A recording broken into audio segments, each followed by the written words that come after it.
Rain hammers against the penthouse windows as Seraphina presses her back to the bathroom door, heart racing. Her stepmother's heels click closer on the marble floor. "Look at yourself in the mirror, monster," Celeste whispers through the wood, her voice dripping with satisfaction. "See what you really are." With trembling hands, Seraphina lifts her eyes to her reflection, and gasps. The face staring back is twisted beyond recognition, scarred and grotesque, a nightmare wearing her skin. But in the corner of the mirror, golden eyes watch her from the shadows outside. "You're not what you seem," a deep voice carries on the wind. "And neither am I." 3 years of torment. One curse that stole everything. And a stranger whose gaze burns through the darkness, promising either salvation or something far more dangerous. Tonight, everything changes. Chapter 1: The Mirror's Cruel Truth.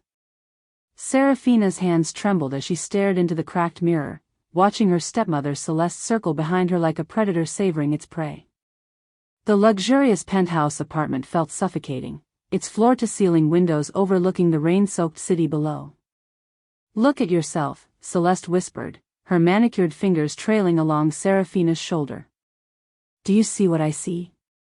The twisted nose, the scarred cheek, the hideous marks that will never fade?" Each word was a dagger, and Seraphina flinched as if physically struck. The mirror reflected a face she barely recognized, disfigured, grotesque, a monster wearing her skin. The curse had taken everything beautiful about her and twisted it into something nightmarish. Seraphina remembered the night it happened, 3 years ago, when jealousy had driven her stepmother to seek dark magic from a witch in the shadowed alleys of downtown. "You were always prettier than my own daughters," Celeste had hissed that night, and by dawn, Seraphina's face had become her prison. Now she wore oversized hoodies and kept her head down, invisible to the world that once celebrated her beauty. The modeling contracts were gone, the friends had vanished, and even her own father looked away when she entered a room. "No one will ever love you now," Celeste continued, her voice dripping with satisfaction. "You're a monster, Seraphina. A hideous, worthless creature that should be grateful I even let you live under my roof." The words echoed in the marble bathroom, bouncing off the walls like accusations. Seraphina's reflection wavered as tears blurred her vision, but she refused to let them fall. She had learned that crying only made Celeste hungrier for her pain. Outside, thunder rumbled across the Seattle skyline, and lightning illuminated the storm clouds gathering like an omen. That night, Seraphina escaped into the rain-soaked streets, pulling her hood low over her disfigured face. The city's neon lights blurred through her tears as she wandered aimlessly, desperate to disappear into the crowd. She found herself in Pike Place Market, empty except for the homeless and the lost souls who haunted the night. The smell of salt water and old fish filled her nostrils as she sat on a bench, watching the harbor lights dance on the dark water. For a moment, she considered walking into those cold depths and ending the nightmare that her life had become. But then she felt it, a presence watching her from the shadows. Golden eyes gleamed in the darkness between 2 buildings, studying her with an intensity that made her skin prickle. The figure stepped forward just enough for her to glimpse broad shoulders and a face carved from marble, beautiful and dangerous in the flickering streetlight. He moved like liquid shadow, graceful and predatory, and when their eyes met across the empty market, Seraphina felt something stir deep in her chest, a recognition she couldn't name. "You're not what you seem," his voice carried on the wind, low and hypnotic. "And neither am I. Before we begin, drop a comment below with your country and what time it is right now where you're watching. Whether it's sunrise in Nairobi, midnight in New York, afternoon in Canada, or evening in the Philippines, I want to know. Don't just sit back, tell me where in the world you are." Now, let's dive into the story. 3 years earlier, Seraphina had been Seattle's rising star, gracing magazine covers and walking runways with the confidence of someone who had never known true cruelty. Her father, Marcus Blackwood, owned half the city's real estate empire, and her future stretched ahead like a golden highway. She remembered the night everything changed, her 18th birthday party in the family's penthouse, surrounded by friends who loved her laughter and envied her beauty. Celeste had watched from the corner, her own daughters pale and forgettable beside Seraphina's radiance.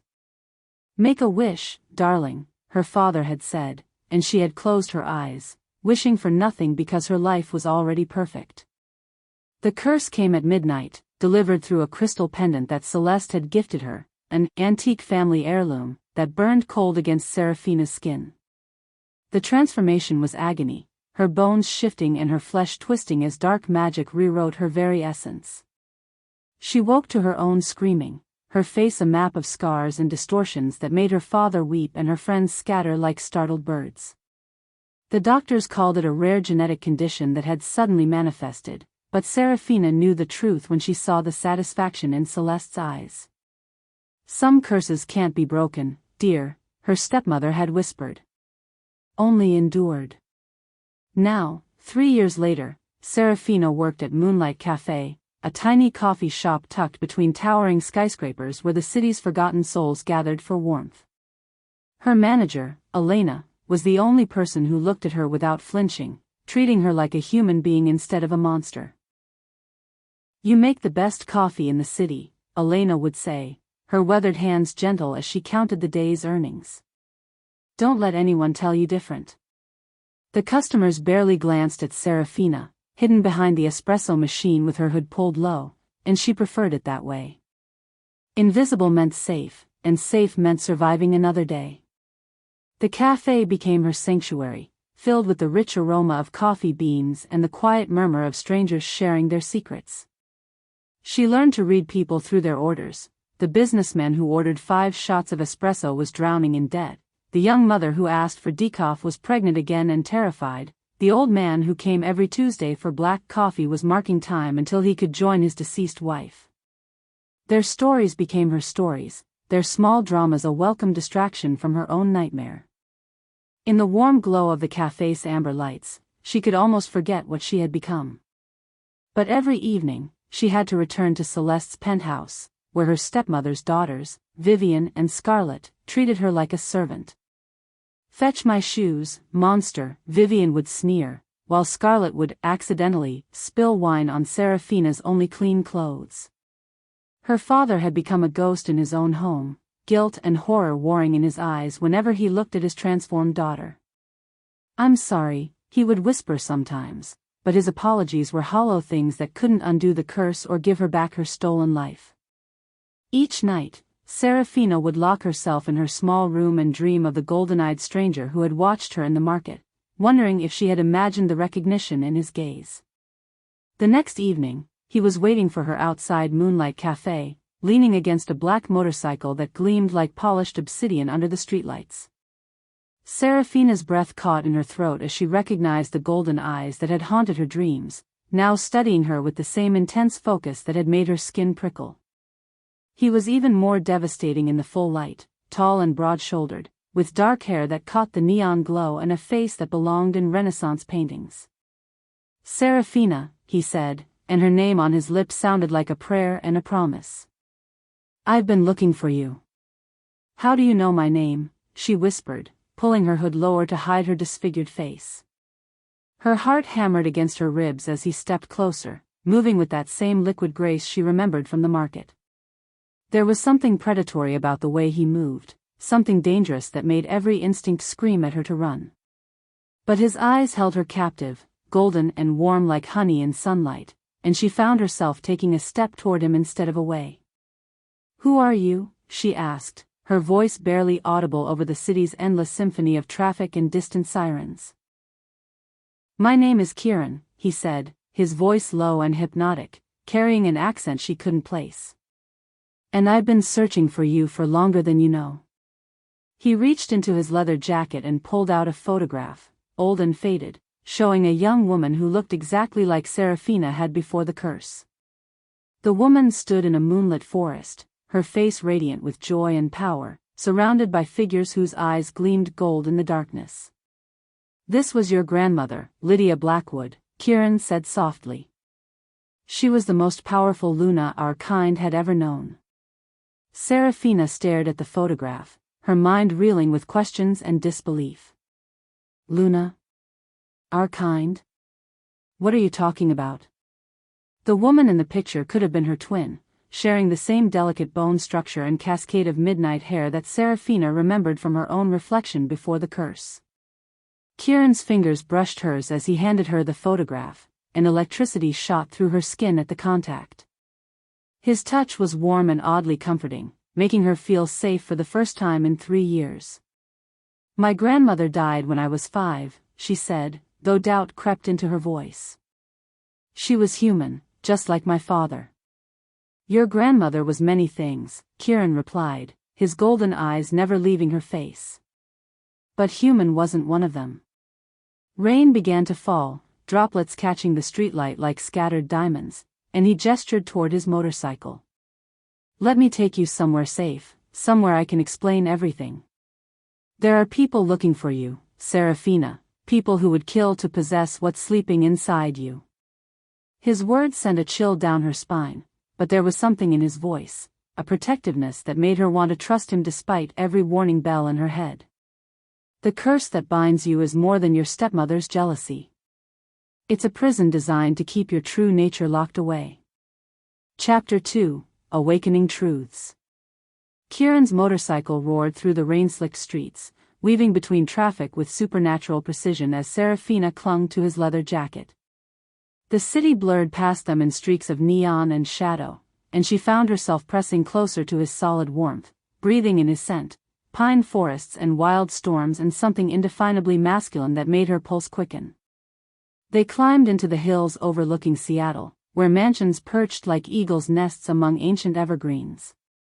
His house materialized from the darkness like something from a fairy tale, all glass and stone and soaring timber beams that seemed to grow from the forest itself.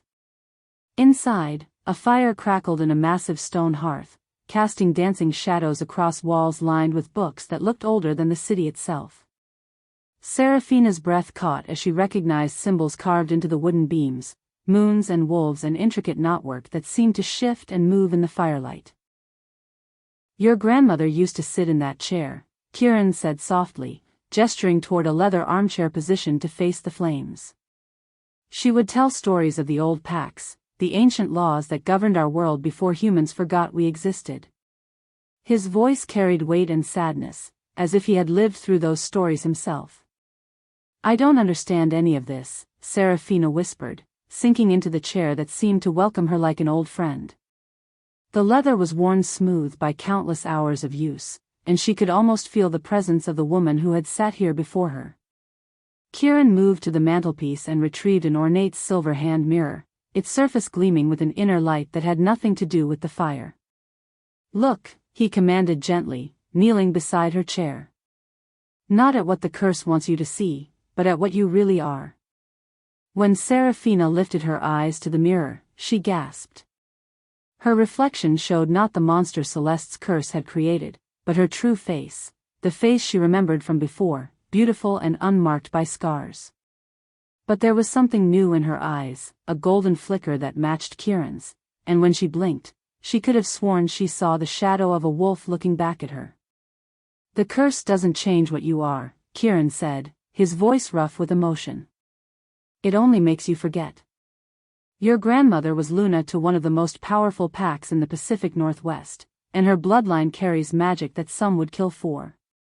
Luna means leader, Kieran continued, setting the mirror aside and taking her hands in his. His skin was fever-warm, calloused from years of fighting and protecting, and his touch sent shivers through her entire body. Your grandmother ruled alongside an alpha, a werewolf king who commanded loyalty from every pack from Vancouver to San Francisco. When she died, the magic went dormant, waiting for the next female in her bloodline to awaken it. His golden eyes bore into hers, intense and hypnotic. That female is you, Seraphina. And there are those who would do anything to control that power, including the man who ordered your stepmother to curse you in the first place. Who ordered it? Seraphina's voice cracked with the weight of 3 years' worth of pain and confusion. The fire popped and hissed in the hearth, sending sparks up the chimney like fallen stars, and outside the rain drummed against the windows with increasing intensity. Kieran's jaw tightened, his hand still holding hers, and she could feel tension radiating from him like heat from a forge. "His name is Marcus Voltaire," he said finally, and the name tasted like poison on the air. "He's the alpha of the Eastern Seaboard Pack, and he's been hunting your bloodline for 30 years, ever since your grandmother refused his claim." The room seemed to darken around them as Kieran spoke, shadows deepening despite the roaring fire. "When your grandmother died, Voltaire thought the Luna bloodline had ended. But then you came of age, and the magic began to stir. He couldn't take you by force. The old laws prevent an alpha from claiming an unwilling Luna, so he found another way." Kieran's voice dropped to a growl, and for a moment his eyes flashed pure gold, pupilless and predatory. "He approached your stepmother, fed her jealousy and rage, and provided the curse that would bind your wolf until you were broken enough to accept any offer of freedom." Seraphina's mind reeled with the implications. "My stepmother knew? She knew what I really was?" The betrayal cut deeper than any physical wound, leaving her gasping with the pain of it. Celeste hadn't just been cruel, she had been deliberate, calculated, working with monsters to destroy everything Seraphina was meant to become. "She took money," Kieran said softly, his thumb stroking across her knuckles. "Enough to secure her daughter's futures in exchange for delivering you broken and desperate to Voltaire's doorstep.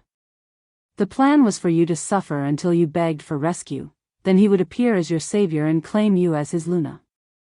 But you found me first," Seraphina whispered, pieces of the puzzle clicking into place. Kieran's presence at the market, his knowledge of her name, the way he looked at her as if she were precious beyond measure, none of it was coincidence. "Who are you really, Kieran?" She studied his face in the firelight, noting the sharp angles of his cheekbones, the way his dark hair fell across his forehead, the barely leashed power that hummed beneath his skin like electricity before a storm. There was something regal about him, something that spoke of command and absolute authority. Kieran released her hands and stood, pacing to the window where he could watch the storm lash the forest beyond. When he turned back to face her, his golden eyes blazed with an inner fire that made her breath catch. "I am Kieran Blackthorne," he said, his voice carrying the weight of ancient authority. "Alpha King of the Pacific Northwest Territories, and your grandmother's chosen successor." The title hit her like a physical blow, and suddenly his predatory grace made perfect sense. "When she died, she made me swear to protect her granddaughter when the time came. I've been watching over you from the shadows for 3 years, waiting for the moment you were ready to hear the truth." Chapter 3, Bonds of Fire. "Alpha King?" Seraphina's voice barely rose above a whisper as the full weight of Kieran's revelation settled over her. The man standing before her wasn't just powerful, he was royalty among his kind, a king who commanded loyalty from every werewolf pack on the western coast. The fire crackled behind her, casting his shadow across the room like a dark promise, and she found herself studying him with new eyes. Everything about him spoke of barely restrained power. The way he moved like liquid lightning, the authority that resonated in his voice, the golden eyes that seemed to see straight through her soul. The very air around him hummed with an energy that made her skin prickle, as if lightning were about to strike and she was standing in the middle of the storm. "Does that frighten you?" Kieran asked, moving closer with that predatory grace that made her heart race. There was vulnerability beneath his regal bearing, a need for acceptance that called to something deep in her chest. When he reached her chair, he knelt again, bringing himself to her eye level, and the gesture was both humble and intimate. "I know how this must sound, a fairy tale about wolves and magic and ancient bloodlines. But you felt it when I touched you, didn't you? The recognition, the pull between our souls?" His hand rose to cup her cheek, and she leaned into his touch despite every rational thought screaming warnings. The warmth of his palm against her skin sent electricity racing through her nervous system, awakening parts of her that had been dormant for years. The connection between them was undeniable, a magnetic force that drew her to him like gravity pulling her toward the earth. When his thumb traced across her lower lip, she shivered, her body responding to his touch in ways that made her feel more alive than she had in 3 years. "I felt it," she admitted, her voice husky with emotions she couldn't name. In the market, when you looked at me, it was like coming home to a place I'd never been. The admission hung between them like a bridge waiting to be crossed, and she saw something fierce and possessive flare in his golden eyes. But beneath the desire and wonder, she caught a glimpse of something else, pain, old and deep, as if her words had touched a wound that had never properly healed. The mate bond, Kieran breathed, his voice rough with wonder and desire. I hoped, but I couldn't be sure until you felt it too. Seraphina, you're not just the Luna our world needs, you're my destined mate, the other half of my soul. His words should have terrified her, should have sent her running from this house and this man who spoke of magic and destiny as if they were tangible things. Instead, she felt a rightness settle into her bones, a sense of completeness she had never experienced before. When he leaned closer, his breath warm against her lips, she didn't pull away. The space between them crackled with potential energy, as if the universe itself were holding its breath. The kiss was gentle at first, tentative and questioning, but when she responded, sliding her hands into his dark hair, it deepened into something that felt like coming alive after years of merely surviving. Fire raced through her veins, and for a moment she could swear she felt something wild and powerful stirring to life deep in her chest, something that had been sleeping for far too long. When they finally broke apart, both breathing hard, Kieran's eyes were blazing gold and his voice was a rumble that seemed to come from deep in his chest. The curse is weakening, he whispered against her lips. Your wolf recognizes her mate. But even as he spoke the words, she saw uncertainty flicker across his features, as if there were pieces of the puzzle he still couldn't quite fit together. Seraphina pulled back slightly, studying his face in the firelight. There's something else, isn't there? Something you're not telling me about the curse. She could read the hesitation in his golden eyes, the way his jaw tightened as if he were wrestling with a decision. Kieran, if we're truly mated, if you're asking me to trust you with my life, then I need to know everything. No more secrets, no more half-truths. Her voice carried a note of authority that surprised them both, and she realized that something fundamental was shifting inside her, not just her wolf awakening, but her own inherent power beginning to surface.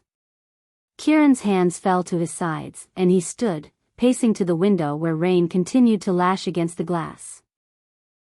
There are things about your family, about the curse itself, that don't add up, he said finally, his voice heavy with reluctance. I've been trying to protect you from the worst of it, but you're right, you deserve to know the truth.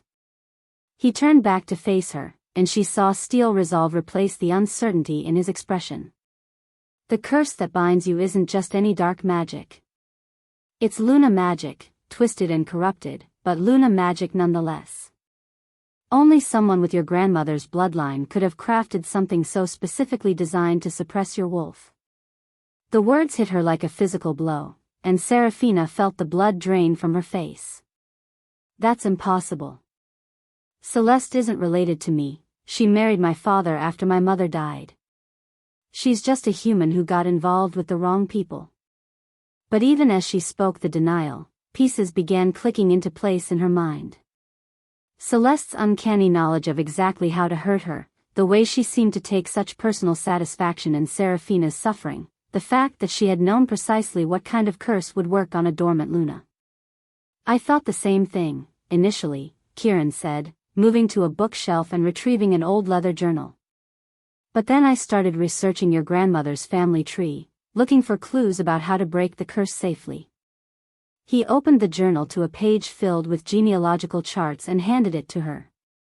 Lydia Blackwood had an older sister, Celestine. She was cast out from the pack when they were young women, exiled for practicing forbidden magic. She disappeared completely from pack records, changed her name, hid her supernatural nature and lived among humans. Seraphina stared at the page, her eyes tracing the family tree that showed her grandmother's sister clearly marked. Celestine Blackwood, born 2 years before Lydia, with a note scrawled in faded ink, exiled for corruption of Luna bloodline magic, whereabouts unknown. Her hands shook as she held the journal, and when she looked up at Kieran, she saw confirmation of her worst fears in his sympathetic gaze. Celeste, she whispered, the name tasting like poison on her tongue. Celestine became Celeste. She's your great-aunt, Kieran confirmed gently. And according to the old pack laws, as the elder sister, she would have had a legitimate claim to the Luna position if not for her exile. That's why she hates you so much, Seraphina. In her twisted mind, you represent everything that was stolen from her, the power, the position, the respect that she believes should have been hers by birthright. His voice carried the weight of ancient grievances and family betrayals that went back decades. She didn't curse you just for Voltaire's money. She cursed you because she genuinely believes that your power should belong to her. The revelation recontextualized every moment of cruelty Seraphina had endured over the past 3 years. Celeste's intimate knowledge of exactly how to break her down, the personal nature of her attacks, the way she seemed to savor each moment of Seraphina's humiliation, it had never been about a stepmother's jealousy. It had been about a bitter, exiled sister's decades-long quest for revenge against a bloodline that had rejected her. She's been planning this since before my father even met her, Seraphina said, the words coming out flat and emotionless as shock numbed her system. She targeted him specifically because he was Lydia's son-in-law. Almost certainly, Kieran agreed, his voice gentle but unflinching in its honesty. Think about it. What are the odds that a powerful businessman like your father would randomly meet and fall in love with a woman who just happened to be perfectly positioned to destroy his daughter? Celeste has been playing a very long game, positioning herself to strike at the heart of your family when you came of age and your Luna powers began to manifest. He moved closer, his presence offering comfort even as her world crumbled around the revelation. She's probably been feeding information to Voltaire for years, keeping him updated on your development, your emotional state, everything he would need to know to make his eventual play for control. Seraphina's mind raced as she processed the implications. Every family dinner where Celeste had seemed to study her with calculating eyes, every time her stepmother had pushed her toward isolation and despair, every moment when she had felt like she was being systematically broken down, it had all been orchestrated by someone who shared her blood, someone who should have protected her instead of destroying her. Her daughters, she said suddenly, looking up at Kieran with growing horror. Vivian and Scarlet, are they human, as far as I can tell? Kieran said, anticipating her question. Celeste seems to have chosen their father specifically because he was human, probably to hide her own supernatural nature and provide cover for her long-term plans. They have no idea what their mother really is, or what she's done to you. His expression darkened. Though I suspect that once Celeste gets what she wants, their usefulness to her will come to an end. She's not exactly the maternal type, and humans are fragile creatures when supernatural forces turn against them. The casual way he spoke about her stepsister's potential fate should have horrified her, but Seraphina found herself feeling nothing but cold calculation. Vivian and Scarlet had participated willingly in her torment, had taken pleasure in her suffering even if they didn't understand its true purpose. They made their choice, she said quietly, and was surprised by the steel in her own voice. They chose to be cruel when they could have been kind. Whatever happens to them now is the consequence of that choice. The words felt foreign in her mouth, but somehow right. As if her awakening wolf was already beginning to change the way she viewed justice and loyalty. Kieran studied her face carefully, and she could see approval flickering in his golden eyes. You're already beginning to think like a Luna, he observed. The old you would have worried about protecting people who had shown you nothing but cruelty. But power changes perspective, it has to, or you'll be too soft to protect the people who actually matter. He reached out and traced a finger along her jawline, and she felt heat bloom under his touch. Your grandmother learned that lesson the hard way. Her compassion towards Celestine, her reluctance to take final action against her own sister, created the situation that eventually led to both their deaths. What do you mean? Seraphina asked, though part of her was already beginning to guess. If Celeste had been planning revenge for decades, if she had been working with enemies like Voltaire, then her grandmother's death might not have been the natural passing that everyone believed. The thought sent ice through her veins, but also sparked something darker, a hunger for retribution that felt alien and familiar at the same time. Her wolf was definitely stirring, bringing with it instincts that had nothing to do with mercy and everything to do with protecting the pack. Lydia died in a car accident, Kieran said carefully, but car accidents are easy to arrange when you know the right kind of magic.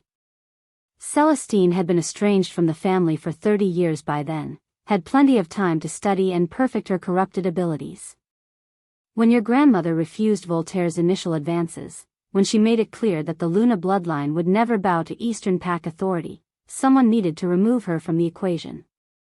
His voice carried the weight of old grief and suppressed rage.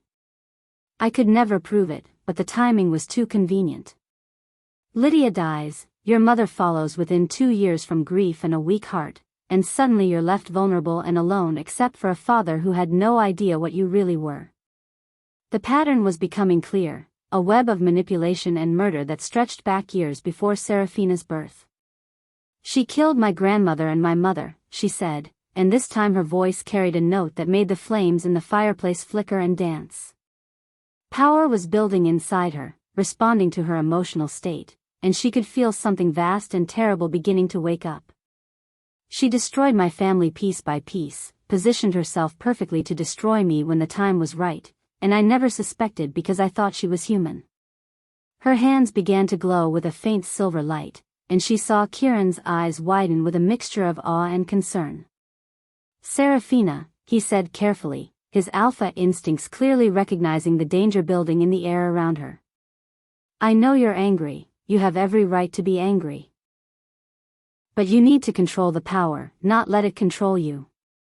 Celestine's corruption came from exactly this kind of emotional magic, letting rage and pain twist her abilities into something dark and poisonous. He knelt in front of her again, his hands covering hers, and she felt his strength flowing into her, steady and grounding. Channel it, don't unleash it. Save it for when we face her directly. The silver light flickered and dimmed as Seraphina focused on Kieran's touch, using his presence as an anchor to pull herself back from the edge of something that felt both exhilarating and terrifying. How do we face her? She asked, her voice steadier now but still carrying an undertone of power that made the air shimmer. If she's had decades to perfect her magic, if she knows exactly what I am and how to counter my abilities, how do we possibly win against her? The question was practical, but underneath it lay a deeper fear, that she might be strong enough to defeat Voltaire's hunters but still helpless against the woman who had orchestrated her entire nightmare. We use her greatest weakness against her, Kieran said, his voice carrying the confidence of someone who had been planning this confrontation for longer than she realized. Celestine's power comes from corruption, from twisting Luna magic into something it was never meant to be. But you're the pure bloodline, the legitimate heir to abilities that she can only mimic and distort. When your wolf fully awakens, when you come into your complete power as my Luna queen, her stolen magic won't be able to stand against the real thing. His thumb stroked across her knuckles, and she felt warmth spreading up her arms. Besides, she's spent so many years hiding among humans that she's forgotten what it means to face a united Alpha and Luna pair. Her corruption has made her powerful, but it's also made her isolated and paranoid. Seraphina nodded slowly, feeling strategy and determination replacing the initial shock and rage. Her wolf was settling into a watchful crouch inside her chest, no longer wild with fury but focused and ready for the hunt. She'll know that my curse is weakening, she said, working through the tactical implications. If the mate bond is affecting the magic that binds me, she'll feel it through whatever connection she has to the spell. She might even be able to track me here. The thought sent a chill through her, but also a savage satisfaction. Let Celeste come, she would find a very different opponent than the broken girl she had spent 3 years destroying. Let her come, Kieran said, echoing her thoughts with the eerie synchronization that seemed to define their connection. This house is warded with protections that your grandmother helped me set years ago, specifically designed to amplify Luna magic while suppressing corruption. If Celestine wants to face you here, on ground that strengthens your power while weakening hers, I'll be happy to accommodate her. His smile was sharp and predatory, all alpha king and no gentle suitor. Besides, there are conversations that families need to have eventually. It's time for the elder sister to meet the rightful heir. The mate bond pulsed between them, stronger now that she understood the full scope of what they were facing together. Seraphina felt her wolf responding to his confidence, to the absolute certainty in his voice that they would prevail. "When this is over," she said, her voice carrying new authority, "when we've dealt with Celeste and Voltaire and anyone else who thinks they can use me for their own ends, what then? What does it mean to be Luna, Queen of the Pacific Northwest?" The question was practical, but also deeply personal. She needed to understand what she was choosing, what kind of life awaited her if they survived the coming storm. Kieran's expression softened, the predatory intensity giving way to something warmer and more intimate. "It means ruling at my side as an equal," he said simply. "It means protecting the packs under our authority, settling disputes, maintaining the balance between the supernatural world and the human one. It means having power that some will always try to take from you, and the strength to keep it safe." His hands framed her face, thumbs brushing across her cheekbones. "It means never being alone again, never being powerless again, never being at the mercy of people who see you as a tool to be used rather than a person to be cherished." The promise in his words sent warmth flooding through her chest, but also raised new questions about the future they were building together. "And us?" she asked softly. "What does the mate bond mean beyond the political alliance? I can feel it between us, this pull that gets stronger every moment we're together, but I need to understand what I'm agreeing to." Her wolf was practically purring at his closeness, at the scent and warmth and solid presence of him, but her human mind needed reassurance about the emotional reality of supernatural bonding. "It means that you're the other half of my soul," Kieran said, his voice rough with emotion. "It means that I will love you and protect you and stand by your side for as long as we both live, and probably beyond that if the old stories about mated pairs are true. It means that what we feel for each other isn't just attraction or political convenience, it's destiny written into the very fabric of our beings." His forehead touched hers, and she could feel his breath warm against her lips. "But it also means choice, Seraphina. The bond can't force love where none exists, can't create compatibility between incompatible souls. What we feel is real because we're real for each other, not because magic decided we should be." The distinction mattered more than she had expected, and Seraphina felt some of the last resistance in her heart crumble away. This wasn't about being claimed or possessed or forced into a role she didn't want. It was about finding the person who completed her and choosing to build a life with him. "I choose you," she said simply, and felt the mate bond flare to brilliant life between them. "I choose this life, this power, this responsibility. I choose to be your Luna Queen and face whatever comes next together." The words felt like a vow, binding and permanent and absolutely right. When he kissed her this time, it was with the desperation of someone who had been waiting his entire life for this moment. The mate bond sang between them, silver and gold light mixing in the air around their joined forms, and Seraphina felt her wolf surge toward the surface with joy and recognition. The curse wasn't broken yet, that would require more than emotional connection, but it was cracking, hairline fractures spreading through the magical prison that had held her true self captive. When they broke apart, both breathing hard, she could see her own wonder and desire reflected in his golden eyes. "The claiming," she said, her voice steady despite the magnitude of what she was suggesting. "You said that would break the curse completely, would bring my wolf to full power. I'm ready." The decision felt both momentous and inevitable, the final step in a journey that had begun the moment she saw him watching her from the shadows. "I want to be whole again, want to be strong enough to face Celeste and anyone else who threatens our people. I want to be yours, and I want you to be mine." Kieran's eyes blazed with heat and possessiveness, but also with careful consideration. "Are you certain? Once it's done, there's no going back. The claiming will change you fundamentally, will awaken parts of your nature that have been sleeping your entire life. You'll be more than human, more than you ever imagined possible, but you'll also be mine in ways that go beyond anything humans understand."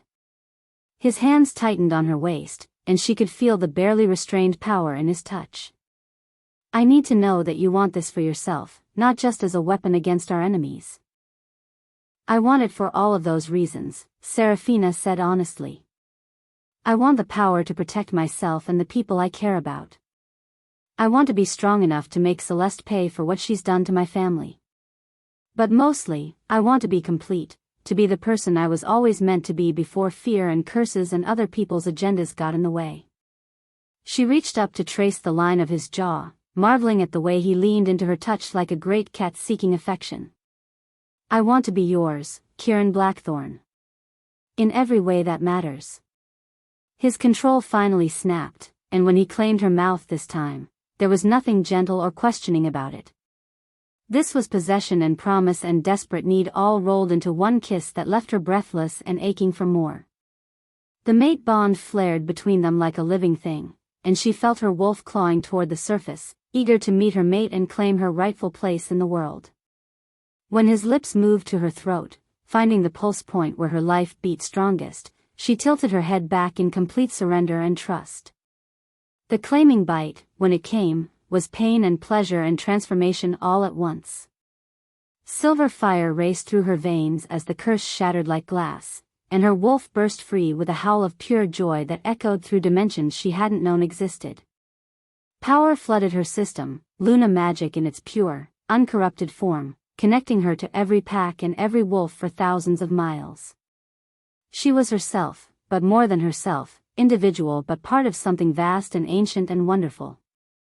When awareness returned, she was lying in Kieran's arms on the soft rug before the fireplace, her body humming with new strength and her mind crystal clear for the first time in 3 years. The curse was gone, burned away by the force of their bonding, and when she looked at him, she saw her mate, her king, her other half. "How do you feel?" he asked softly, his voice rough with emotion and exhaustion from the magical energy they had channeled together. "Whole," she said simply, and meant it in every possible sense. "Ready." Outside, thunder rolled across the sky, and she realized with supernatural clarity that their enemies were already moving, drawn by the magical explosion of her awakening. "They're coming," she said, sitting up with fluid grace that spoke of her new physical capabilities. Voltaire's hunters, and probably Celeste too. They felt the curse break. Kieran nodded grimly, his alpha instincts already assessing threats and calculating responses. "Let them come," he said, rising to his feet and offering her his hand. They wanted to face a broken girl and a desperate Luna. Instead, they'll face the Alpha King and Luna Queen of the Pacific Northwest, bonded and ready for war. His smile was sharp and dangerous, all predator and no prey. "It's time to remind our enemies why our bloodlines have ruled for centuries." Chapter 4, The Hunt Begins. The sound of breaking glass shattered the intimate moment like a gunshot through silk. Kieran was on his feet instantly, his body shifting into a protective stance between Seraphina and the window, and she caught a glimpse of lethal grace that spoke of years spent fighting for survival. "Stay behind me," he commanded, his voice carrying the absolute authority of an alpha, and golden light began to emanate from his skin like banked fire ready to explode into flame. Through the rain-lashed windows, dark shapes moved between the trees, too large to be human, too coordinated to be wild animals. "Voltaire's hunters," Kieran growled, and the sound sent primal fear racing down Seraphina's spine.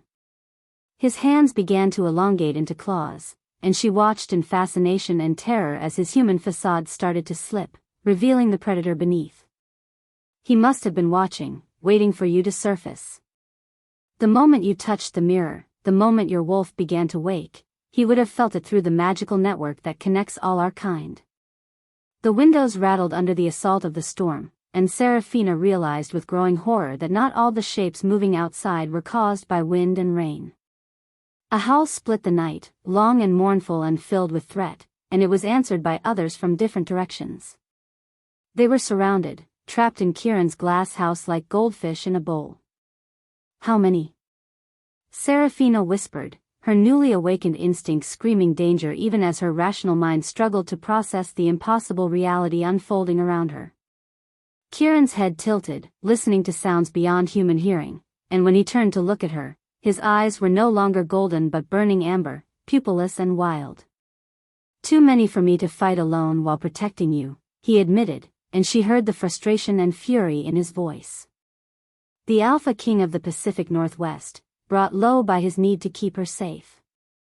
But there was something else in his expression, a calculation that spoke of desperate plans forming in the space between heartbeats.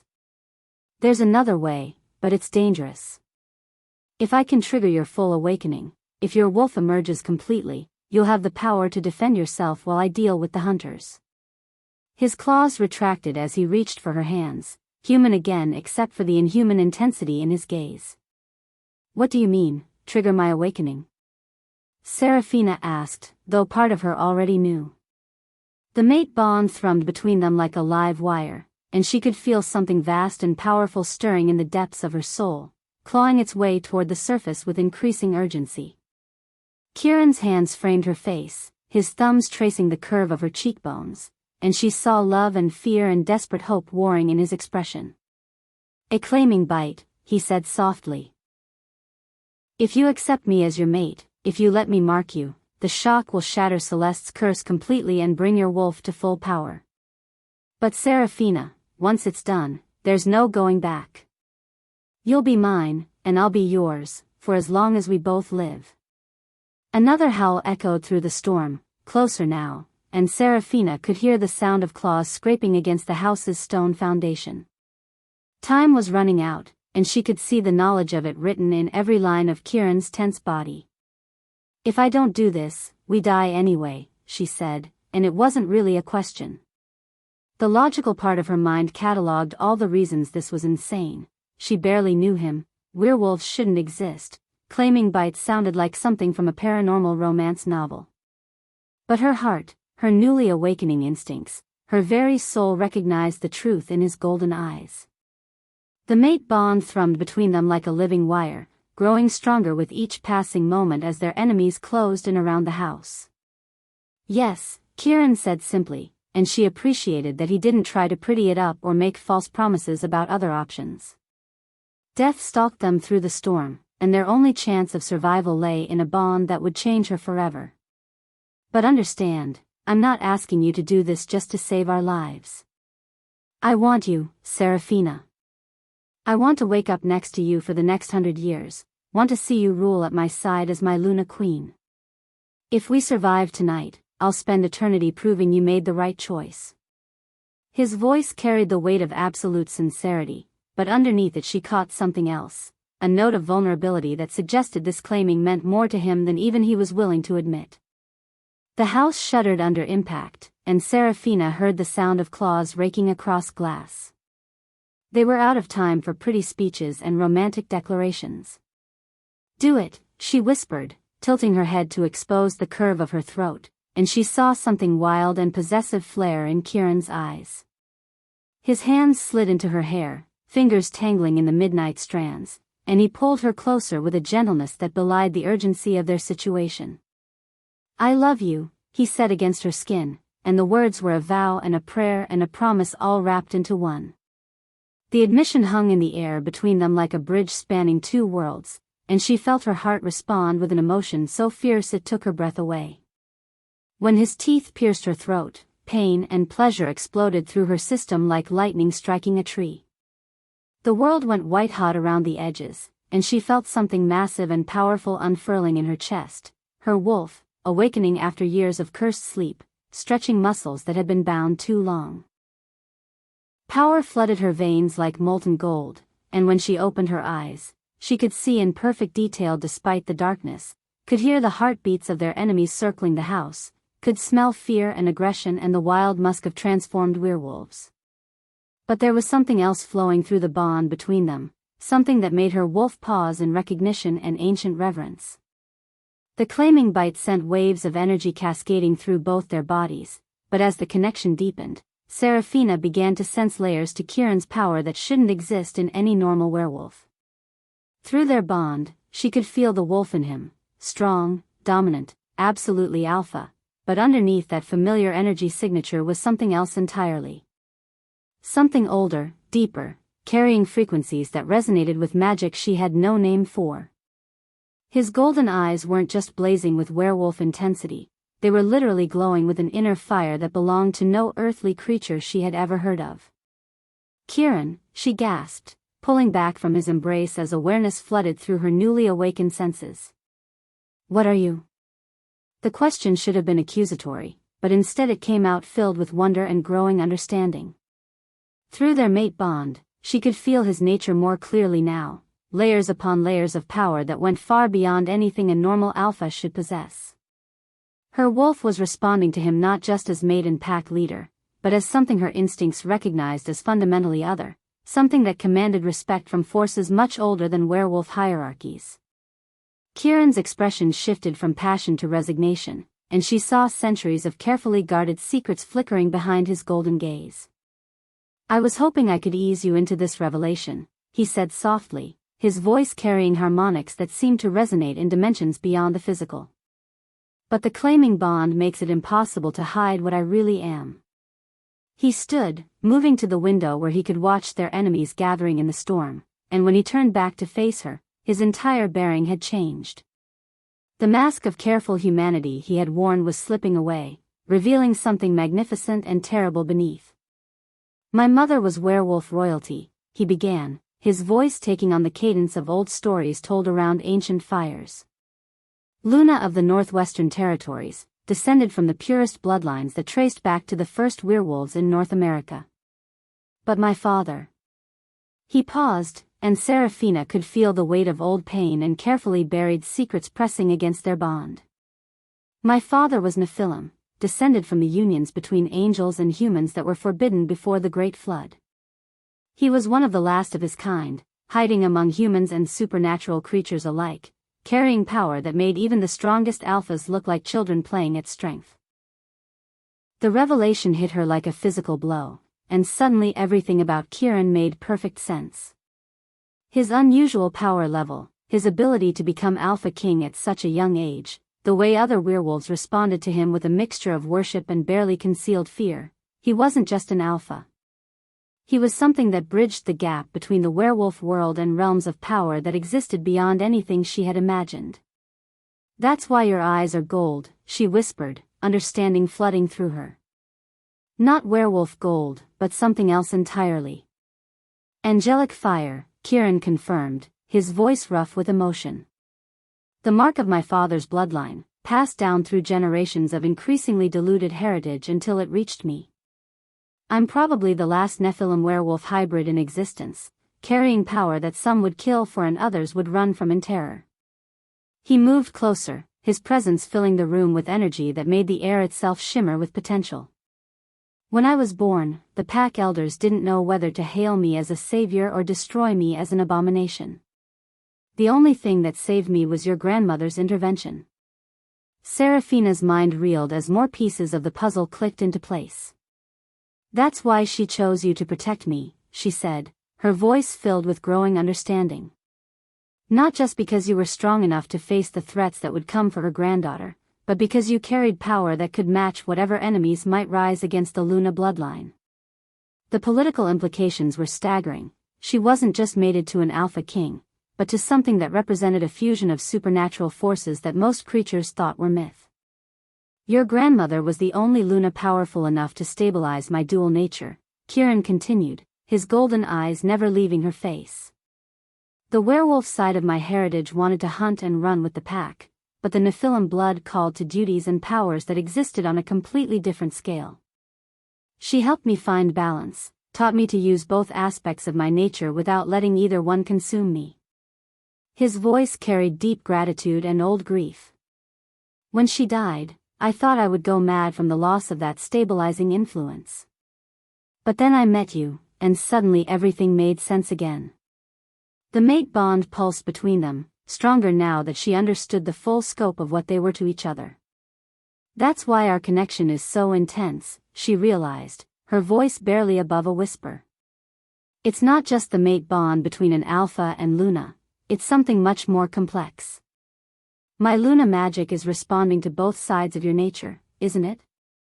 The sensation was indescribable, like touching a live wire that carried not just electricity but pure potential, raw power that existed beyond the normal laws of supernatural hierarchy. The Nephilim side of my heritage recognizes your Luna bloodline as something sacred, Kieran said, moving to kneel before her chair again. To my father's people, the Luna lines were considered blessed, chosen by divine forces to maintain balance between the supernatural and human worlds. When I touch you, when we bond, it's not just my wolf claiming his mate, it's something much older and more profound acknowledging its destined partner. His hands cupped her face, thumbs tracing along her cheekbones, and she could feel power flowing between them that had nothing to do with werewolf pack dynamics. The implications of his revelation extended far beyond their personal relationship, and Seraphina found her newly awakened Luna instincts calculating political and strategic ramifications with stunning clarity. The other packs, she said slowly, they don't know what you really are, do they? They follow you because you're strong, because you can protect them, but they have no idea they're actually serving something that exists outside the normal supernatural hierarchy. The thought was both thrilling and terrifying. She was mated to a king who ruled not just through werewolf dominance but through access to power sources that most of his subjects couldn't even comprehend. Some of the older alphas suspect, Kieran admitted, his voice carrying the weight of carefully managed secrets. They know there's something different about me, something that goes beyond normal werewolf strength. But as long as I protect their territories and maintain the balance that keeps our world hidden from human authorities, they're content not to ask too many questions. His smile was sharp and predatory, but also tinged with loneliness. It's been a solitary existence, carrying power that I could never fully share with anyone who might understand its true scope. Until now, Seraphina said, and felt something shift in the space between them. The claiming had created more than just a mate bond, it had forged a connection between two beings who carried responsibilities and power that existed on scales most creatures never dreamed of. I can feel it through our bond, Kieran. Not just your wolf, but the other part of you. The part that connects to forces that existed before werewolves, before most of the supernatural world as we know it. The sensation was overwhelming and exhilarating, like being connected to a reservoir of power that stretched across dimensions she couldn't even name. Through the bond, she could sense the constant tension he lived with, the werewolf side of his nature demanding pack loyalty and territorial protection, while the Nephilim heritage called him to duties that transcended earthly concerns. It must be exhausting, she said softly, her heart aching for the isolation he had endured. Carrying that much power, that much responsibility, without anyone who could truly understand what it means. The loneliness in his golden eyes was ancient and bone-deep, the price of being something unique in a world that barely accepted normal supernatural creatures. Not anymore, Kieran said, his voice rough with emotion. Your Luna magic is already beginning to harmonize with both aspects of my nature. I can feel the balance returning, the sense of purpose and stability that I thought I had lost forever when your grandmother died. His hands tightened on her face, and she could feel desperation and hope warring in his touch. But Seraphina, you need to understand what this means for you. Being mated to me doesn't just make you Luna Queen of the werewolf territories, it connects you to power structures and responsibilities that exist on a cosmic scale. The warning should have terrified her, but instead Seraphina felt something fierce and joyful unfurling in her chest. Her wolf was practically singing with recognition and acceptance, while her newly awakened Luna magic resonated with frequencies that spoke of ancient purposes and divine responsibilities. I can feel it, she said, her voice carrying new authority. Through our bond, I can sense connections that go far beyond anything I imagined possible. It's like suddenly being able to see colors that don't have names, or hear music played on instruments that haven't been invented yet. The curse shattered completely as her understanding deepened, the last fragments of Celeste's binding magic burning away under the combined force of Kieran's hybrid nature and her own awakening power. When Seraphina opened her eyes fully, she could see not just the physical world around them but layers of reality that existed beyond normal perception. Energy patterns flowed through everything, the house, the storm, the approaching enemies, and she could read the intentions and power levels of every creature within miles of their location. The hunters aren't just werewolves, she said, her enhanced senses picking up details that her human awareness would never have detected. Some of them are carrying weapons and equipment that shouldn't exist, technology that bridges supernatural and scientific advancement.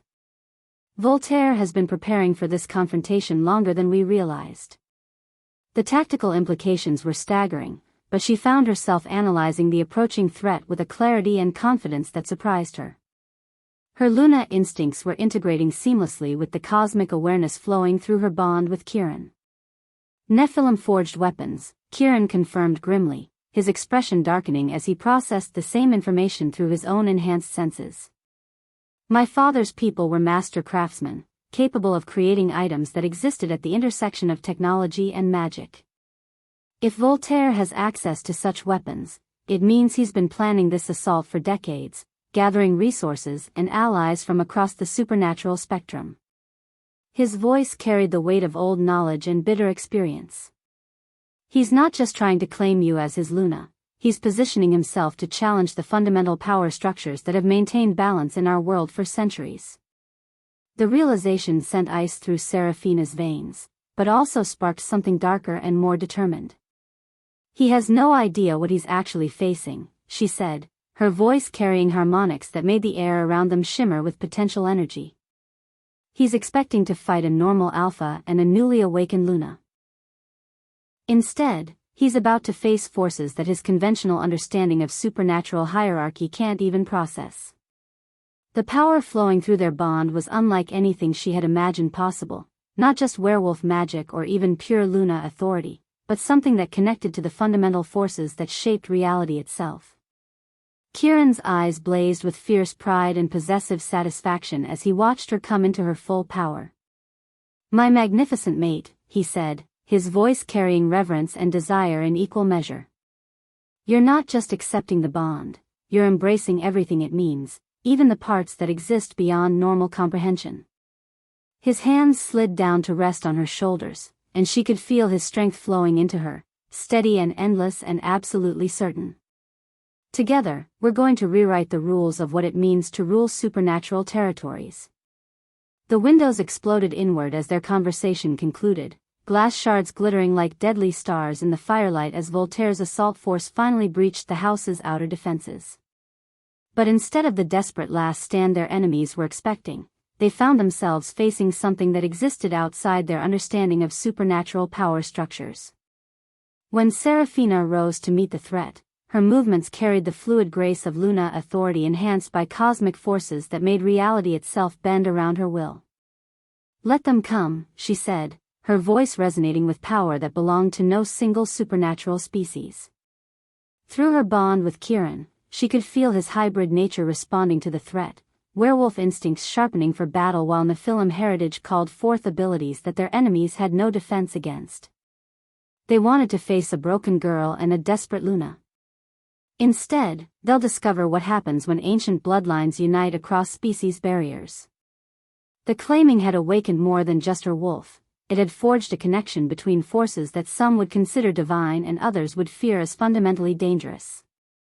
The first hunter through the window died before his claws touched the floor, his throat torn out by speed and strength that existed beyond normal werewolf capabilities.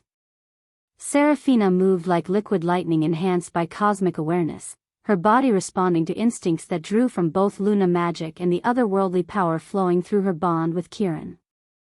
When she fought, she wasn't just defending herself, she was acting as an agent of forces that had shaped the supernatural world since its beginning. Kieran fought beside her, his massive wolf form shifting between dimensions as his Nephilim heritage manifested in ways that made their enemies stumble and fall in confusion. He wasn't just larger and stronger than a normal alpha. He was something that existed partially outside the physical realm, capable of striking from angles that shouldn't be possible and defending against attacks that targeted not just the body but the soul itself. Together, they carved through Voltaire's hunters like avatars of divine retribution, each kill a statement that some lines should never be crossed. But even as they dominated the immediate battlefield, Seraphina could sense larger forces moving in the darkness beyond the house. Through her enhanced awareness, she detected power signatures that spoke of enemies who understood exactly what they were facing, creatures who had come prepared to fight not just werewolves, but beings whose authority transcended normal supernatural hierarchies. "This is just the beginning," she told Kieran through their bond, her voice carrying grim determination. "Whatever Voltaire is really planning, these hunters are just the opening move. Then we'll face whatever comes next together," Kieran replied, his mental voice carrying the absolute certainty that had made him Alpha King despite his youth. "You're not just my mate anymore, Seraphina, you're my partner in duties that extend across realms most creatures never dream of. Whatever enemies think they can challenge us, they're about to learn why some bloodlines have ruled for millennia." The promise in his words was both threat and vow, carrying the weight of power that existed beyond normal understanding.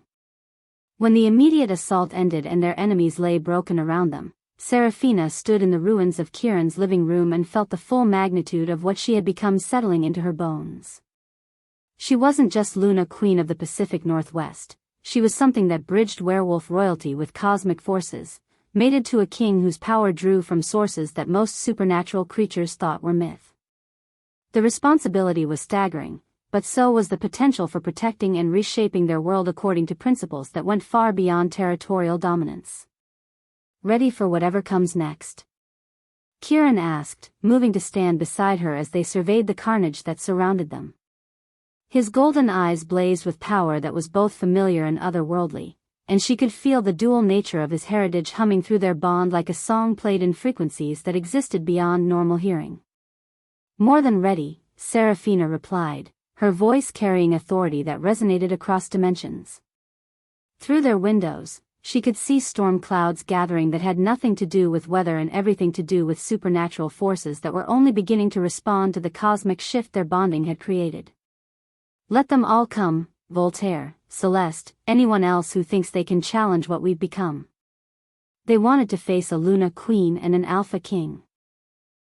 Instead, they're going to discover what happens when ancient bloodlines unite across the boundaries that separate species and realms. The claiming was complete, but Seraphina understood with crystal clarity that their real challenges were only beginning.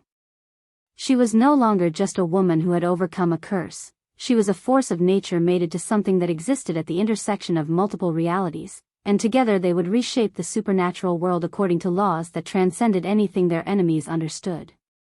When Voltaire finally revealed himself, he would find opponents whose power drew from sources he couldn't even imagine, much less counter.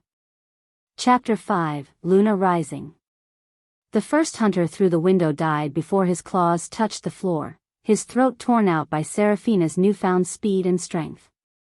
She moved like liquid lightning, her body responding to instincts older than civilization, and the taste of enemy blood on her lips felt like coming home. But there was something else in that moment of violence, a flash of memory that wasn't hers, of standing in this same position decades ago, defending territory that belonged to her pack. The memory was gone before she could grasp it, but it left behind knowledge of how to kill efficiently, how to read an enemy's movements before they made them, how to channel Luna magic through violence with surgical precision. Kieran fought beside her, his massive wolf form a blur of midnight fur and lethal grace, and together they carved through Voltaire's hunters like a force of nature unleashed. The house became a battlefield, furniture splintering under the impact of supernatural strength, walls painted crimson with the price of freedom. But as Seraphina fought, more fragments of impossible memory flickered through her consciousness, images of Kieran as a young man, barely past his first transformation, learning to control the dual nature of his heritage under the guidance of a woman who looked exactly like her. The disconnect was jarring, memories of training sessions and pack meetings that she had never attended but somehow remembered with crystal clarity. But the hunters kept coming, pouring through broken windows and shattered doors in waves that seemed endless. These weren't ordinary werewolves, they moved with military precision, their attacks coordinated and brutal, and Seraphina realized with growing horror that Voltaire had been planning this assault for months. The basement, Kieran snarled between kills, his golden eyes blazing with fury. "There's a tunnel that leads to the garage. We can't hold this position much longer." A hunter's claws raked across his shoulder, leaving furrows that wept crimson, and Seraphina felt his pain echo through their new bond like a physical blow. The sight of his blood triggered something deeper than rage, it awakened protective instincts that felt both familiar and impossibly ancient. Rage flooded her system, cold and lethal and absolutely merciless. How dare they hurt her mate? But even as the thought formed, another memory surfaced, of standing over Kieran's broken body after his first real battle, healing him with Luna magic while whispering words of comfort and pride. The memory belonged to someone else, to a woman who had died years before Seraphina's birth, yet it felt as real and immediate as her own experiences.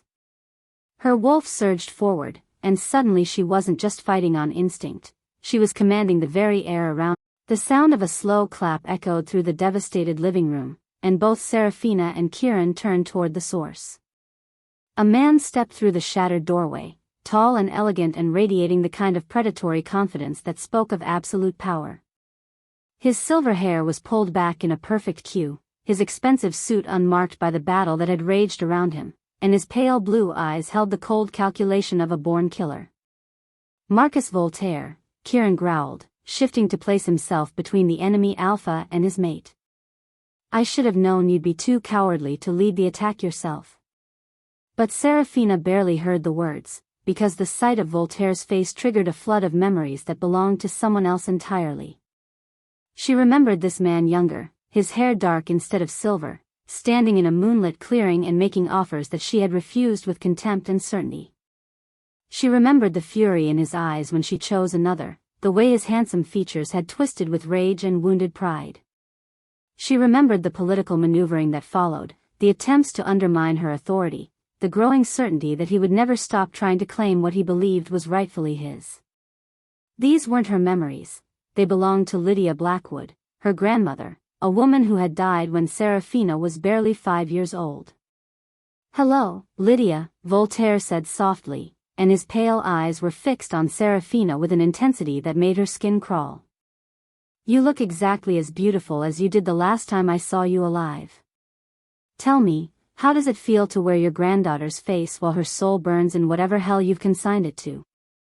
His words hit her like physical blows, and suddenly the fragmented memories were flooding back in a torrent that threatened to drown her consciousness. She wasn't just Seraphina Blackwood, she was Lydia Blackwood, Luna Queen of the Pacific Northwest, returned from death to finish what had been started decades ago. The revelation should have shattered her sense of self, should have left her reeling with confusion and horror. Instead, it felt like coming home after a long and painful journey. The memories were settling into place now, 2 lifetimes worth of experiences layering themselves into a coherent whole. She remembered the ritual that had killed her original body, the desperate gamble to transfer her soul into her future granddaughter before Voltaire could destroy her bloodline completely. She remembered the years of waiting, watching from within as Seraphina grew and suffered and struggled with a curse designed to keep Lydia's consciousness dormant until the time was right. I wondered when you would finally figure it out, she said, and her voice carried the authority of someone who had ruled supernatural territories when Voltaire was still a young alpha drunk on his own power. Did you really think I would let you destroy my bloodline without ensuring its continuation? Did you honestly believe that death would stop me from protecting what was mine? The Luna magic flowing through her system was familiar now, techniques and applications that she had perfected over decades of rule, power that belonged to her as much as the body she currently inhabited. Kieran spun to stare at her, his golden eyes wide with shock and something that might have been recognition. Lydia, he whispered, and she could hear decades of grief and longing in his voice. But how was that possible? You died, I felt your life leave your body, felt the pack bonds shatter when your heart stopped beating. The pain in his voice cut through her like a blade, and she realized that her return from death was as much a torment as a blessing for the man who had been like a son to her in her previous life. I died, she confirmed, her voice gentle but steady. But death was always meant to be temporary, a necessary sacrifice to keep my power and knowledge safe until Seraphina came of age. The ritual I performed bound my soul to her bloodline, ensuring that when she awakened as Luna, I would awaken as well. The explanation felt strange on her lips, memories of desperate planning and forbidden magic that had cost her everything she held dear in her original life. Seraphina is still here, still herself, but now she has access to everything I learned in 70 years of ruling this territory. The implications were staggering, and she could see Kieran struggling to process what her return meant for their relationship, for their bond, for everything they had built together. She was his mate now, but she had also been his mentor and surrogate mother in her previous life. The emotional complexity of the situation would have been overwhelming under normal circumstances, but there was no time for lengthy explanations or careful emotional navigation. Voltaire was here, his hunters were regrouping, and the battle for the future of their territory was only beginning. Touching, Voltaire sneered, but she could see uncertainty flickering behind his cold confidence.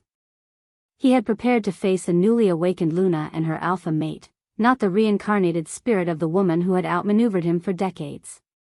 But even with your borrowed memories and stolen power, you're still trapped in a weak human body.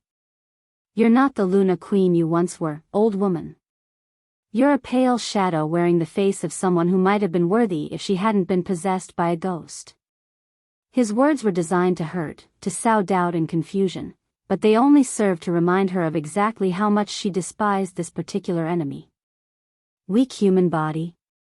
Seraphina Lydia laughed, and the sound carried harmonics that made the broken glass scattered across the floor resonate like wind chimes. This body was shaped by my bloodline, enhanced by Kieran's claiming bite, and awakened to power that you can't even comprehend. I'm not a shadow of what I once was, I'm everything I was before, plus everything Seraphina has become. The Luna magic flowing through her system was stronger now than it had ever been in her original life, enhanced by the unique circumstances of her reincarnation and the bond she shared with Kieran's hybrid nature. Through their mate bond, she could feel Kieran's emotions warring between joy at her return and confusion about what this meant for them personally. She reached out to him through their connection, letting him feel the love she carried for him, both the maternal affection Lydia had felt for the young man she had helped raise, and the passionate desire that Seraphina felt for her destined mate. I am both of them, she said softly, speaking directly to his mind through their bond. I am the woman who taught you to control your power, and I am the woman who was born to be your equal and partner. Nothing about what we feel for each other is wrong or complicated, it's destiny fulfilling itself across lifetimes. Voltaire's expression darkened as he realized that his psychological warfare was having no effect. Destiny, he spat, his carefully controlled facade beginning to crack. You always were insufferably self-righteous, Lydia. Always convinced that your bloodline was chosen by higher powers, that your authority came from sources beyond normal werewolf hierarchy. His form began to shift, designer clothing stretching and tearing as his wolf pushed toward the surface. But divine mandate or not, you're still mortal. You can still bleed, still die, still be broken by someone with the will to do what's necessary. You're welcome to try, Seraphina Lydia replied, her voice carrying the confidence of someone who had faced down threats like Voltaire for decades and emerged victorious every time. But even as she spoke, she was assessing the tactical situation with both Lydia's experience and Seraphina's enhanced awareness. Voltaire hadn't come alone. She could sense other presences moving through the storm outside, enemies who had remained hidden during the initial assault but were now closing in for the final confrontation. But you should know that I'm not the same opponent you faced before. Death has a way of clarifying one's priorities, and resurrection tends to remove any lingering reluctance to use maximum force. The transformation that overtook Voltaire was impressive and terrifying. His wolf form was massive, silver-furred and scarred from decades of battles, with pale blue eyes that burned with malevolent intelligence. When he howled his challenge, the sound shattered every remaining window in the house and sent tremors through the floor that spoke of supernatural strength enhanced by decades of careful power accumulation. But Seraphina Lydia had faced this same opponent before, had studied his fighting style and tactical preferences through conflicts that stretched back to their youth. Kieran answered Voltaire's challenge with his own roar, midnight dark and terrible, enhanced by the otherworldly harmonics of his Nephilim heritage. As the two Alpha Kings prepared to clash, Seraphina Lydia felt her consciousness fully integrating, no longer two separate women sharing one body, but a single being who carried the experiences and wisdom of multiple lifetimes. The Luna magic flowing through her system was unlike anything she had wielded in her previous existence, enhanced by Seraphina's natural power and the unique circumstances of her rebirth. Stop, she commanded, and the word carried such authority that both massive wolves froze mid-charge. This wasn't just Luna magic, this was power that drew from sources beyond the normal supernatural hierarchy, enhanced by her bond with Kieran's hybrid nature and focused through decades of experience in wielding divine authority. Voltaire, you came here expecting to face a broken girl and claim her as your prize. Instead, you found the woman who outmaneuvered you for 70 years, returned from death and enhanced beyond anything you can imagine. Are you certain you want to continue this confrontation? The silver wolf that was Voltaire snarled, but she could see uncertainty flickering behind his pale eyes. He had prepared for many contingencies, but fighting the reincarnated spirit of his greatest enemy had never been among them. What are you offering? He growled, his voice distorted by his transformed state but still carrying the calculated intelligence that had made him dangerous for so many decades. Nothing, Seraphina Lydia replied simply. I'm not offering you anything, Marcus. I'm giving you one chance to walk away from this territory and never return. One opportunity to leave with your life intact instead of ending up as a cautionary tale about the consequences of threatening my family. The words carried the weight of absolute certainty, backed by power that made the air itself shimmer with potential violence. Choose quickly, my patience isn't what it used to be, and I have decades of anger to work through. Voltaire's response was a roar of pure fury as he abandoned any pretense of negotiation and launched himself toward her with claws extended and fangs bared. But Seraphina Lydia had been expecting exactly this reaction. Voltaire had never been capable of backing down from a challenge, even when tactical wisdom suggested retreat. Luna magic erupted from her hands in streams of silver fire that caught the massive wolf mid-leap and slammed him against the far wall with enough force to crack the stone. The battle that followed was brutal and decisive, a collision of supernatural forces that left the house trembling on its foundations. But it was never really a contest. Voltaire was fighting the way he always had, relying on brute strength and savage instinct, while Seraphina Lydia wielded power that had been refined through multiple lifetimes and enhanced by connections to forces he couldn't even perceive. When Kieran joined the fight, his Nephilim heritage manifesting in ways that allowed him to strike from angles that existed partially outside normal reality, their victory became inevitable. When the dust settled, Voltaire lay broken and still, his threat ended forever by the combined might of opponents whose power transcended anything he had imagined possible. Seraphina Lydia stood over her enemy's corpse, her chest heaving with exhaustion and adrenaline, finally free from the shadow that had haunted her across multiple lifetimes. But even as she savored the moment of victory, her enhanced senses were picking up new threats moving through the storm, enemies who had been waiting for the outcome of this confrontation before revealing themselves. It's not over, she told Kieran, her voice carrying grim satisfaction mixed with growing concern. Voltaire was just the most obvious threat. There are others out there, forces that have been moving in the shadows while we dealt with the immediate danger. Through her reincarnated memories, she could recall hints and whispers of enemies that existed beyond the normal supernatural hierarchy, beings that viewed werewolf politics as merely one piece of a much larger game. Kieran moved to stand beside her, his golden eyes blazing with power that belonged to no single supernatural species. Then we'll face them together, he said simply, his voice carrying the absolute certainty that had made him Alpha King despite his youth. You're not just my mate now, you're my partner in every sense, carrying wisdom and experience that spans lifetimes. Whatever comes next, we'll meet it as equals. The promise in his words sent warmth flooding through her chest, but also raised new questions about the future they were building together. She was no longer just Seraphina Blackwood, the cursed girl who had found love and power through supernatural bonding. She was Lydia Blackwood reborn, Luna Queen of the Pacific Northwest, carrying memories and responsibilities that stretched across decades of rule. The complexity of her situation would have implications for every aspect of their relationship, but those were concerns for another time. As they prepared to leave the ruined house behind, Seraphina Lydia felt her dual consciousness settling into a stable configuration. She was both women now, neither one subsiding in favor of the other but existing as an integrated whole that carried the best aspects of both lifetimes. When she looked at Kieran, she saw both the young man she had helped raise and the Alpha King who was destined to be her equal partner in ruling their territory. But as they stepped into the storm last night, her enhanced senses caught something that made her blood run cold. The scent of magic that was older and more dangerous than anything they had faced so far. In the distance, barely visible through the rain, a figure watched them from the tree-line.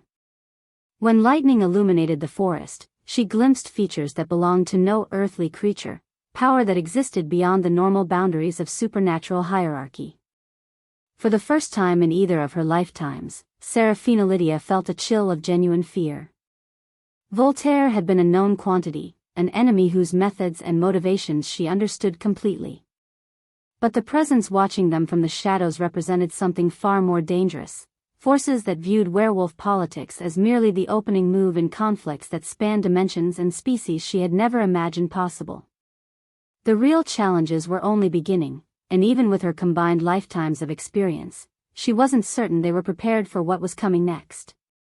Cowardly? Voltaire's laugh was like breaking glass, sharp and cutting and full of malicious amusement. I prefer to think of it as practical. Why risk myself in the preliminary skirmish when the real prize would come to me eventually? His pale eyes fixed on Seraphina with hungry intensity, taking in her newfound power and beauty with the possessive gaze of a collector appraising a rare artifact. Hello, my dear. You're even more magnificent than your grandmother was at your age. Such a shame about the unpleasantness with your stepmother. But necessary, I'm afraid, to bring you to your proper place. Seraphina felt rage building in her chest like a wildfire, her Luna magic responding to her emotional state by filling the air with crackling energy. The remaining hunters pressed themselves against the walls, their eyes wide with terror at the display of raw power. My proper place is anywhere but under your control, she snarled, and silver light began to emanate from her skin like moonfire. I know what you are, what you've done. You destroyed my family, corrupted my stepmother, made me suffer for 3 years, all so you could claim power that was never meant to be yours. Power recognizes power, Voltaire replied smoothly, apparently unbothered by the magical energy that was making the air itself vibrate with potential violence. Your grandmother was a fool to reject my suit, and look how that ended, dead before her 50th birthday, her bloodline scattered and hidden. I can offer you something Blackthorne never could. His eyes flicked dismissively toward Kieran, and Seraphina saw her mate's jaw clench with barely controlled fury. I can offer you an empire. My territory stretches from Maine to Florida, encompassing dozens of packs and thousands of wolves. Become my Luna, and you'll rule over more werewolves than any female in history. She already rules, Kieran said quietly, his voice carrying the deadly calm that preceded violence. As my Luna Queen, she commands every pack from Alaska to Mexico. Your eastern territories are nothing compared to what we can build together. His golden eyes never left Voltaire's face, and Seraphina could feel the tension building between the two alphas like a storm front gathering strength. These weren't just rivals, they were kings preparing for war, and she was the prize they both intended to claim. Voltaire's mask of civilized composure finally cracked, revealing the monster beneath. Then I'll take her from your corpse, he snarled, and his form began to shift and expand, designer suit tearing as muscle and bone rearranged themselves into something far more dangerous than human. His wolf was massive, silver-furred and scarred from countless battles, and when he howled his challenge, the sound shattered every remaining window in the house. Kieran answered with his own roar, midnight dark and terrible, and as the two Alpha Kings prepared to clash, Seraphina felt her destiny crystallizing around her like fate made manifest. The battle was brutal and brief, a collision of supernatural forces that left the house trembling on its foundations. But when the dust settled, Voltaire lay broken and still, his threat ended forever by Kieran's superior strength and Seraphina's Luna magic working in perfect harmony. She stood over her enemy's corpse, her chest heaving with exhaustion and adrenaline, finally free from the shadow that had haunted her bloodline for decades. In Kieran's arms, she felt safe for the first time since childhood, protected by a love strong enough to face any darkness. But as they prepared to leave the ruined house behind, Seraphina's enhanced senses caught something that made her blood run cold. The scent of magic, ancient and powerful and utterly alien to anything she had encountered before. In the distance, barely visible through the storm, a figure watched them from the tree-line. When lightning illuminated the forest, she glimpsed pale skin, silver eyes, and a smile that promised suffering beyond imagination. For the first time, Seraphina felt safe in Kieran's arms, but in the shadows of the ancient woods, another enemy had already chosen her fate.